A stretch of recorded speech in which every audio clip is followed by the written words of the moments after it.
Hi everyone, Michelle Fixit.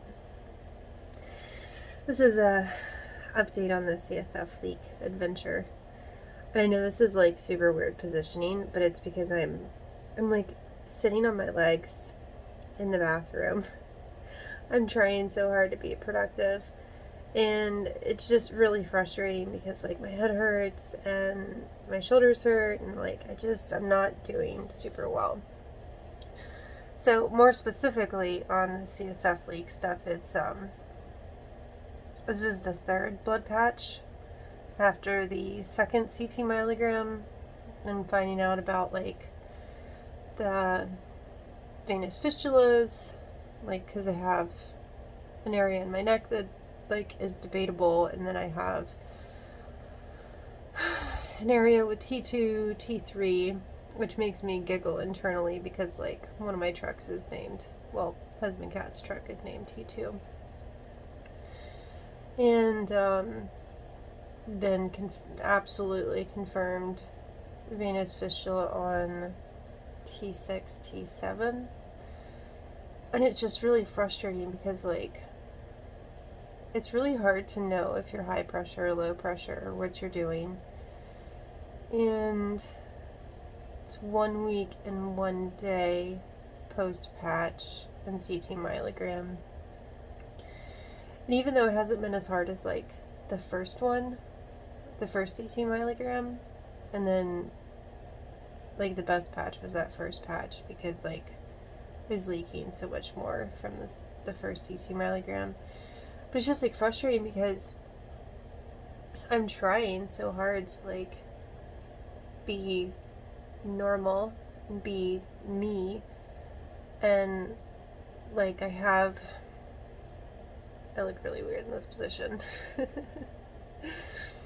It's like this is like my sort of comfy position where like I'm on my legs and I'm like leaning down,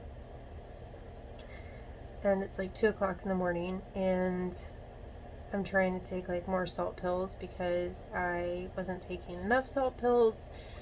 And so then I started being symptomatic of the hyponatremia stuff, and then I finally recognized that because you're supposed to stay away from salt and stay away from caffeine and stay away from this and that and everything else. And so there's like all these little recommendations and stuff, and it's like right now I'm at a point where I'm just really frustrated because as I look at my videos, like today I did a live cranking of my Jeeps because like that's one of my things that I do, and it's really hard to like sit there and see me like, okay, I was feeling really good, I just laid down and I had like enough time where I was a little bit higher pressure, and so I felt okay. I mean, it wasn't great, but I felt okay, and then it was hot, and so like I'm entertaining people and I'm trying to like have a good day, and I'm getting all excited because like, you know, some people have their things that they like to do, and I like to work on my vehicles and I like to crank them up. And so I see me entertaining people and doing all of that, and then I see me, you know, because I'm like uploading videos, because like this position I can upload videos, and like I write stuff down in my book, and like my videos, like I don't do any editing or any of that stuff, and so it's like it's just, I don't know, it's kind of like taking out the trash. It's just this mandatory thing that I have to do. Like I just type out the time, like the amount of time for the video, and then like some little random tidbit about it, and then jot it down and wait until YouTube gets grumpy that I've uploaded too many videos so that I can later on like categorize them. And it's like it's really not fair that one, it took me this long to get here, and two, that even with treatment my life is so heavily impacted by this.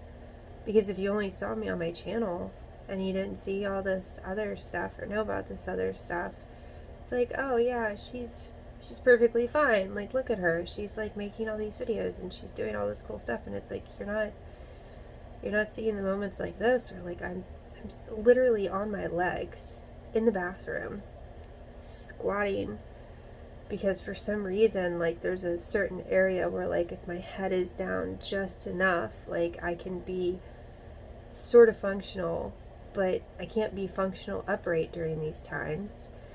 And even though, like, the ringing in my ears is getting better and the visual stuff is getting better, and sometimes my blood pressure is getting better, so, like, I feel like I have secondary POTS. I don't know.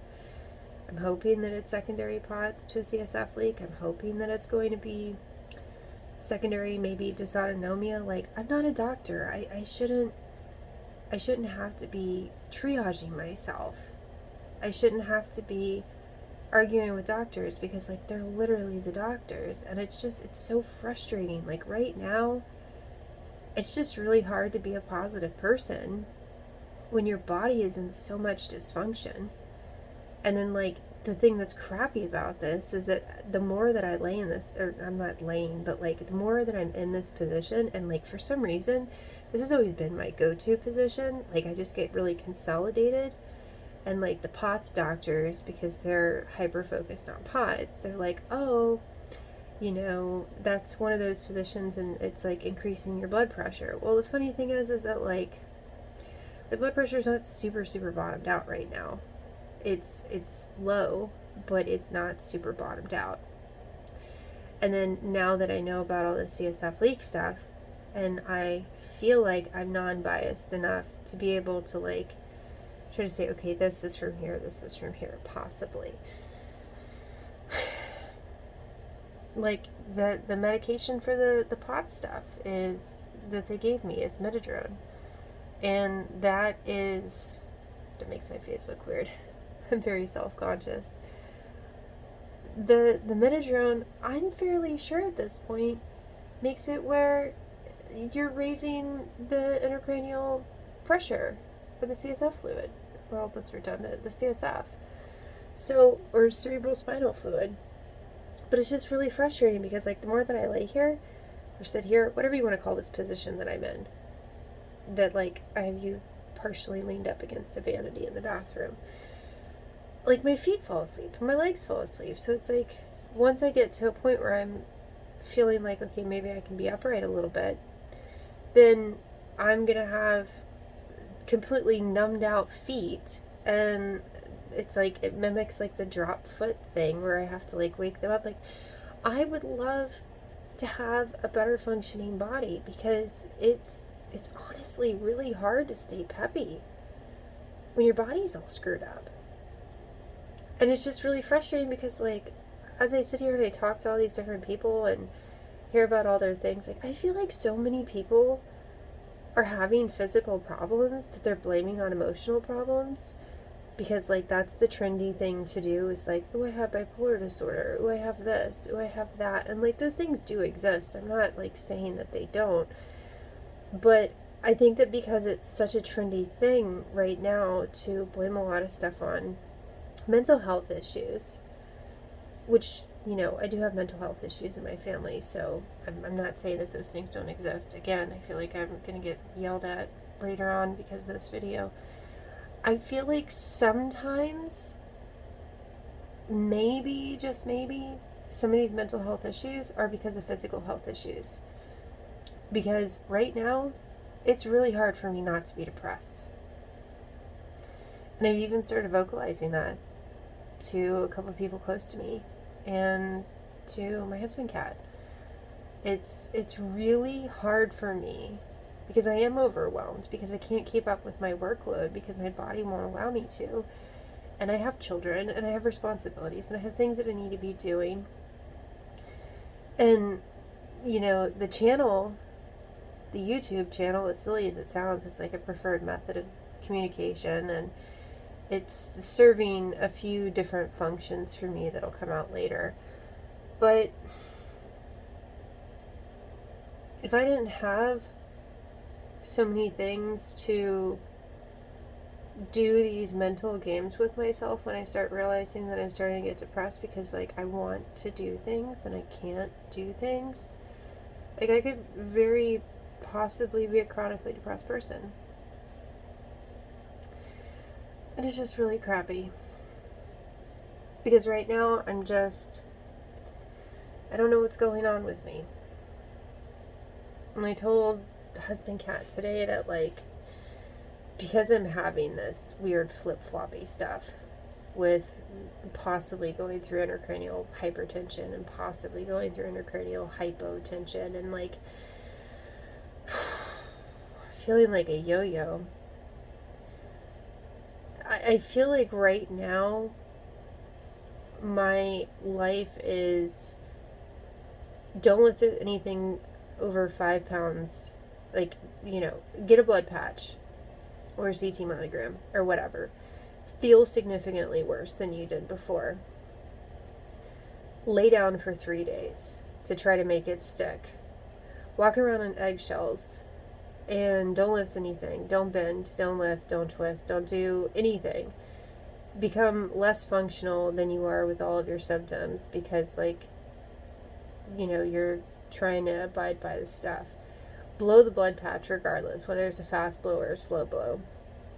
Try to figure out what your new normal is. Try to mitigate your symptoms all over again, because instead of knowing, like, sort of where your symptoms are, every time that you get a CT myelogram or you get a blood patch, you have to learn your body all over again. And now, where are your limits? Now, what's going to work? What's not going to work? What's going to get better? What's not going to get better? Like, it's overwhelming.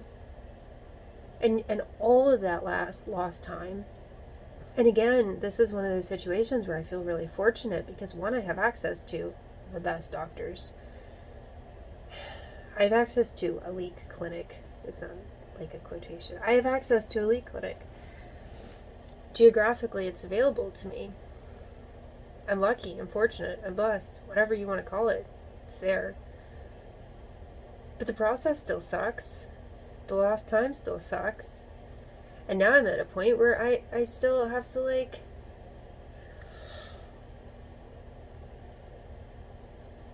excuse me, it's like 4 o'clock in the morning.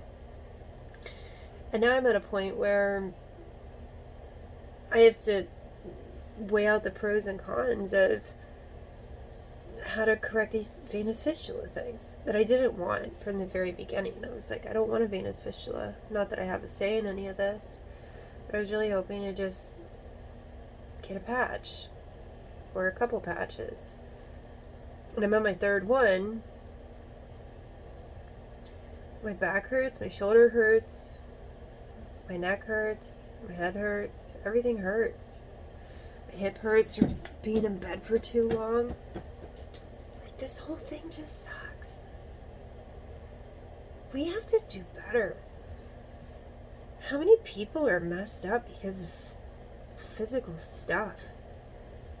How many people don't have access to quality doctors? And then the quality doctors are hard to get. I mean, I'm fortunate. Luckily, my husband Cat can kind of carry a good chunk of the weight with helping with the children and with his job and all these other things, but, like, it's not the same for everyone. And I'm incredibly appreciative of that. And I feel bad because, like, he didn't sign up for it to be this way. I mean, in my defense, I was better-ish. Not, like, better, but, like, I was more functional before I had my last child. And he's 2. So I know eventually, if the trajectory is true with the last 2, or the first 2 that I had, that, like, eventually I get a little bit better, a little bit better, a little bit better. Coping mechanisms. But how blissful would it be to not have to go through all of this stuff and just be functional? I don't know. I'm just sad. Because I don't know what to do. Because I don't know what's going on with my body. And no matter which position I get in, my face looks stupid because I'm, like, leaning over you guys.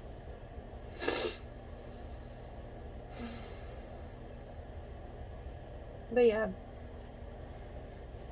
Don't trust everything you see on the internet. Because, I'm Michelle Fix-It, and everything is great, and I know how to work on all these different things, and I'm working on my body, and you guys don't even know it. And so when you see all my little excited things, everyone's just going to think that I'm like perfect, or I have control issues, or whatever, because like as I meet people and they complain about all the different ways that they were raised and how somebody had too much control issues and da da da da da, all this stuff. It's like, man, work on some manual empathy. Maybe your mom was like just trying her hardest, or your dad was just trying their hardest, and like you didn't know what was going on with them physically because maybe they had physical issues.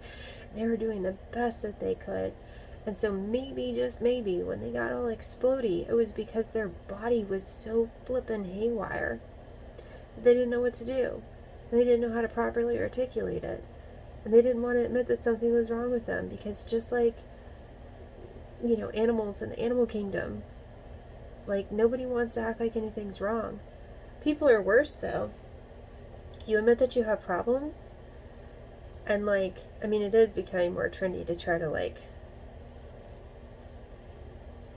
at least online, pretend like you care, but only if that person has something similar. But in the day-to-day stuff, I'm not seeing the taking care of other people thing. Homelessness, substance abuse issues, alcoholism, treating children like they're, like once they get out of the puppy phase, like I've said that for years, where you'll have a child, you'll have a baby, and you're like, oh, I have a baby, I'm so excited, I have a baby. And then the baby turns into a toddler, and you're like, oh, you're so cute. And like once they're like 5 or 6, you're just like, ugh. Like they turn into a dog. And then like once the dog stage hits, like you don't care. And I've always tried to not go through the dog stage with my children, and like celebrate their little milestones and stuff. I see that a lot with other parents, and it's really frustrating.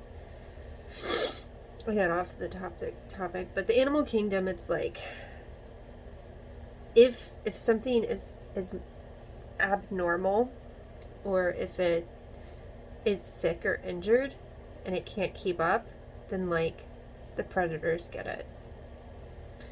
And I feel like even though we as humans pride ourselves in being a little bit different, I think it can be said in a similar way. Because if you complain too much, you're a hypochondriac. And if you complain a little bit, then people catastrophize it and act like you can't do anything. And like that's ever present for me right now, because like my dad's here. My dad acts like I'm like a super delicate broken flower, and like he will literally yell at me and be like, oh, you're so messed up, I don't want anything else to happen to you. And it's like, okay, you're loving me so much that you're trying to put me in a bubble, and I am fighting enough to be functional and trying to push myself just a little bit more each day, so that I can kind of like find my balance. Because if I was to get babied, like if I babied myself all the time, I could be bedbound. And I'm in groups where there are people that are bedbound, and it's really depressing. And maybe that's wearing on me, is that like, for me, this physical issue or issues that I've had, I've really tried to, if I have a moment where I'm feeling decent, I try to push it as hard and as far and as long as I can, because I don't know how long I'm going to be down for. And I think other people, some people, would be like, oh, I can't do it. I can't push myself. Because they start getting comfortable with their body being messed up. And the more they get comfortable with that, the more muscle mass they lose. The more abilities they lose. Because like you have to build that strength. And I think that's why this stage of like sitting on my calves and my thighs, I think that's why this stage is bothering me so much. Because I don't know how much I can push.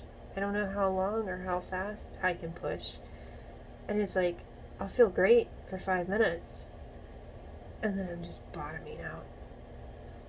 And I don't know if it's better if I stand I don't know if it's better if I lay down. I just have to constantly be troubleshooting my body. And it's really depressing and it's really frustrating. You can't plan very much. So, like, the past 2 hours, I've been working on trying to work on my bathroom. And now my body hurts. And my head hurts a lot. And I don't know if I'm high or low with the CSF pressure. And I hope at some point these videos help someone. Because the majority of the videos that people are saying, it's like, hi, I'm Michelle Fixit, and here I'm working on this and this and this and this and this. And then, like, I'm kind of nervous because I have, like, a bulk of videos like this about my CSF leak adventure. And I don't know if my other people that are watching my other videos, because I have people that comment on, like, house videos a bunch, or car videos a bunch, and then, of course, I have my cranking people. And so, like, I have, even though I have one audience, and you can tell by the views, like, how much of certain things I have, I have different people that watch certain areas of content. And I think that's the reason why I've had a lot of people, like, say, oh, like, when I first started out, they're like, oh, I make a channel about only sailboats, or only this, or only trucking, or whatever. And they don't want to put all their content in one place because, like, then you can lose audience people. But it's like the algorithm figures that stuff out. Like, clearly my house people, they comment on my house stuff, or clearly my cranking people find my cranking videos. Like, the algorithm sorts that out. It's like, oh, this vehicle, this, like, you like the Jeep video, so, like, here's another Jeep video from Michelle Fixit, and I'm not going to show you the install the light video. So it happens. But that generalized audience, I don't think they really understand what's going on with me on a physical level, on a medical level. So I'm kind of building a little nervousness about, like, as these videos crap out, because as of the time that I'm recording this, I only have 2 sort of CSF leak videos. I don't have anything about my CT myelogram out there. I don't have anything about the blood patch afterwards, the second blood patch, the second CT myelogram, and the third blood patch. Or, like, how I blew them, like, my updates. So this one will take a while to come out. And, because it's just me that's behind the scenes and knows what's going to get published. And, of course, I understand and know that, like, based off of my other videos, that, like, a video can be dormant for a year or 2 and then all of a sudden blow up. There's no rhyme or reason to it. It's all left to the YouTube algorithm. I'm nervous, but I'm hopeful that this will eventually help someone. Someone in particular that I don't have a lot of access to, maybe. But if it's not you, maybe just someone. Or maybe in 5 or 10 years, like, people will come across these videos and be like, yeah, that was what was wrong with me. Okay, now I have to, like, search through her videos and type in stuff. And that's why I try to keep things sort of organized. But I feel like I have to end up making a medical playlist. But the grand goal in design is that if I end up getting up to 100,000 subscribers, because Izzy really wants the play button, it's really important to her. I could care less. And I don't know if on the video it's going to show that, like, I get dim and then I brighten up. I don't know what's going on with the camera, but whatever. But basically, if I can get up to 100,000 subscriber people and get her that play button, or if I can get pre-published for 2 years on both of my streams, because I have, like, the vloggy stream and then I have, like, the how-to stream or the just random video stream, then I will probably end up making other channels where it's like Michelle Fixit Medical, and then add, like, a little intro thing, like if I decide to get into, like, editing and stuff, and then add, like, an outro thing. That's what it's called, intro and outro. And that way the videos change a little bit. But, like, if you're on the CSF Leak Adventure and you want to see everything that I went through, so you can binge out on it because it's part of your medical adventure, then you'll see all that stuff. And then, of course, like, there's the grand plan to, like, have additional videos because I have so much information in my head and I want to share it. And I want it to be shared in a positive way because, like, I am part of a few medical groups. And if you hang out on there too long, like the Facebook medical groups, it's kind of depressing. I went through it with the clubfoot stuff with my son. I went through it with my the Pure Band sequence stuff with my son. And it's only been recently that I've got into it with the pot stuff, the CSF leak stuff, dysautonomia, Chiari malformation. I haven't been part of like a postural hypotension, but I have a few things that are going on with me, and I'm in a few of those groups, and it can get really depressing. So currently I have people getting grumpy with me because I'm behind on emails, which is the story of my life. It's like people that know me in real life, I'm behind on text messages. I'm just one of those people, like I'd rather be doing stuff. But I'm behind on emails and commenting and a bunch of stuff. And it's because, like, I try not to live on this phone. Like, I'll live through it like this, where I'm making videos because I'm doing stuff. But I don't try to do a lot of idle time on my phone. Like, a lot of people have, like, the games that they'll play on their phone. I don't have any games to play on my phone. The YouTube channel is the equivalent of a game for me, where I'm just, like, finding videos that are not monetized and muting segments of music because, like, otherwise they can't be played and stuff like that. Like, that's the equivalent of a game, because otherwise I try to just be doing real life stuff, and then I read a lot, but I try really hard to stay away from social media. So anyways, you guys like and subscribe, and if you found my videos for the CSF leak stuff, because unfortunately you're in the same boat. This one is just a sad one because I'm at a crossroads and I'm trying to figure out what to do. But I think as of right now, I'm probably going to cancel my next blood patch and maybe schedule it where, like, once every 3 months I get a blood patch, because I can't keep doing all this downtime. It's really impacting my mental health because I can't trust my already not trustable body, and it's putting me further behind on stuff.